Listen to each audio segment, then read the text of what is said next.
Storytime about how I got my boyfriend fired from his job because he had a girl coworker. I'm totally toxic. Disclaimer, this is not my story time, it's on Instagram. Let me start off by saying yes, I do love my boyfriend. I'm also extremely toxic. And honestly, he is too. Here's a little backstory. We both met when we were dating other people. In fact, he was dating my best friend and I was dating his best friend. I'm 18 and he's 19. So yeah, we are a little immature. But hey, love is love. And then finally we broke up with them. Now that we're together, none of our friends speak to each other. They've all sided with the other friend. So he and I have been together for 6 months now. He's extremely controlling. He's always checking my Snapchat, my location, always wants to know where I am. So I started doing the exact same thing to him, mostly out of spite. Then I realized he's a little sketchy. He does not want me to have his location. So I started blocking him on Snapchat and Instagram. This drove him absolutely crazy. So much so that he deactivated his Instagram just so that I would feel more comfortable. At first I was like, OMG, he's so sweet, he loves me. But then I just realized this is another manipulation tactic on his part. He started coming to my house and announced. My parents hated this. They told him that he shouldn't be doing that anymore. And he started talking bad about my parents to me. Obviously, this is a big red flag for me. I mean, I can deal with the rest, but talking bad about my parents? Well, I was furious with him. He started telling me that my mom was crazy and that she was probably cheating on my dad. And that's where I learned to be a cheater too. And then he started talking bad about my parents to his parents. So his mom called me and asked me if I was okay with my parents. Guess what happens? I show up to his job and there he is talking to a girl. A pretty girl. Both work at Abercrombie and Fitch. Can you imagine what she looks like? So I had to get him fired. Part 2 is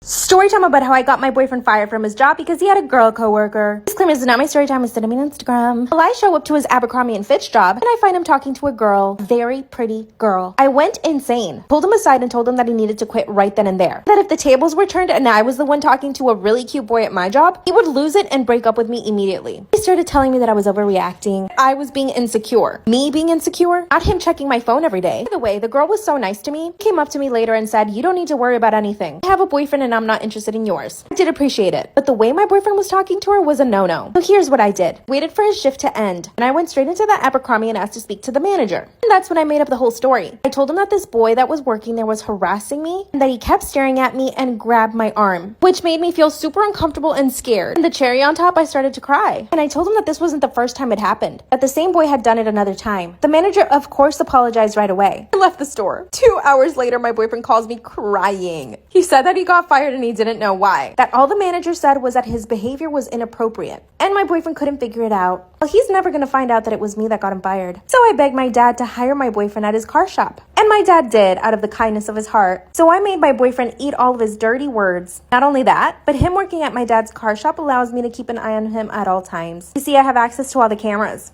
And I also show up whenever I want. Story time about how my friend and I got caught sneaking out. Disclaimer, this was not my story time, it was sent to me on Instagram. In the 10th grade, I was really close to this girl, let's call her Melissa. Melissa and I literally did everything together. And we lived super close by, so we would always hang out. But my parents did not like Melissa whatsoever. They thought she was a bad influence and very irresponsible, so they never liked me hanging out with her. So one day, Melissa and I were invited to this party, and we knew our parents wouldn't allow us to go, so we came up with a plan to sneak out. Melissa's parents loved me, so she told her parents that she was sleeping over at my house. In reality, I snuck her in. So I snuck Melissa into my house and we got ready together for this party. Now, my room was on the first floor, so it was super easy to sneak people in and out. After about an hour or so of getting ready, me and Melissa were finally ready to go. So we locked my bedroom door and we put like little decoys on my bed, which basically means putting pillows and blankets on my bed to look like us. Very stupid idea. I would not suggest any of you guys do that. So I successfully got out the window. But that's where we messed up. When Melissa went out the window auto-locked. However, we did not know until we got home later in the night. But that's for later. Anyways, we were oblivious to the fact that our window just locked and we went to the party. So at the party, Melissa and I got wasted. And since the party was in walking distance, we didn't have to worry about driving. The party finally ended around like 2 in the morning and Melissa and I began to walk home. And me and Melissa were so drunk and obnoxious, I'm almost positive we woke up the entire neighborhood. But anyways, when we got back to my house, we tried to open my window and that's when we realized it was locked. And now we were drunk and we were panicking because we had no idea how we were going to get back in. And unlike most of y'all, I do not have a cool older sister who helped me sneak out. So me and Melissa were stuck outside in the freezing cold and we had no idea what to do. And that's when Melissa suggested that we went to my backyard and went through our screen door. But that was obviously such a stupid idea because facing the backyard was my parents' window. And so as you would imagine, all of the ruckus of me and Melissa climbing over their fence and trying to break in through our screen door woke up my parents. So my mom woke up to 2 hooded figures climbing over their fence, so she obviously thought that someone was trying to break in and she called the police.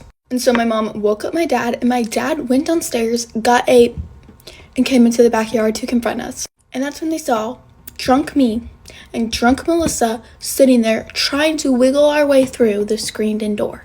And so me and Melissa tried to act sober as best as we could, but he could just smell the alcohol on our breath. And when the police arrived, my mom had to tell him that it was a false alarm, but luckily they were super chill and didn't get onto us for underage drinking. Our parents, however, were not super chill. I was banned from hanging out with Melissa for a year. Melissa and I were both grounded for a couple of months, and Melissa was forced to go to their church camp every weekend. And our parents definitely made sure we learned our lesson. Also, somehow people at our school found out about our sneaking out fiasco, and me and Melissa became the laughing stock. So that's a story time about how me and my friend got caught sneaking out. Also, this is not my story time. Once again, not my story time. Bye!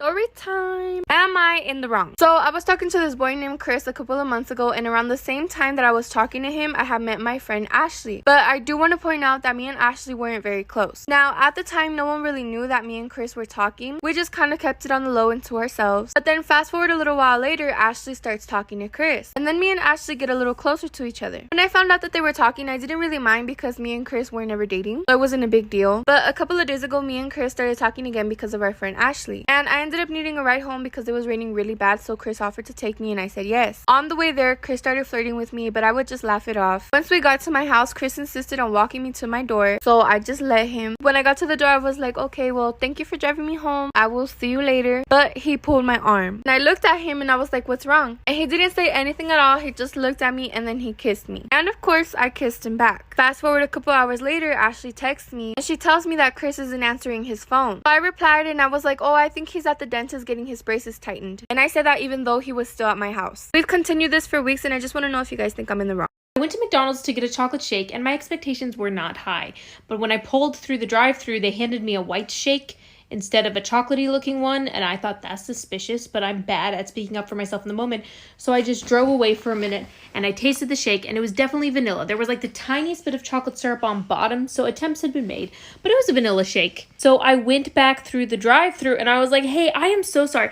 This is so annoying. I hate to be this person, but I ordered a chocolate shake and this one's pretty vanilla-y. Could I get a chocolate shake? And they said, yeah, absolutely, pull on through. And when I pulled up to the window to get my new shake, the same girl that had initially handed me the shake was there. Now, when I first got my shake, what had happened was I pulled up to the window. I had already paid, and she said, here it is. And I said, thank you. And I drove away. That was the whole interaction. But now she's standing there with her manager. And she looks at me and she looks at her manager and she said, yeah, this is the girl. I gave her the shake and I asked her to taste it and I asked her to tell me if she thought it had enough chocolate in it. And she did taste it and she said that it was totally fine. Isn't that what happened? And then she looked at me, and if there's one thing I will do for women and food service employees, it is lie for them. And so I just looked at her and I looked at the manager and I was like, oh yeah, like she asked me to taste it and I told her it was totally good. But I'm just so high maintenance, and I just came back to complain anyway, and I'm sorry. And the manager just, like, looked at me and then glared at her and walked away. I don't know what that was about, but I ended up getting 2 shakes out of it, so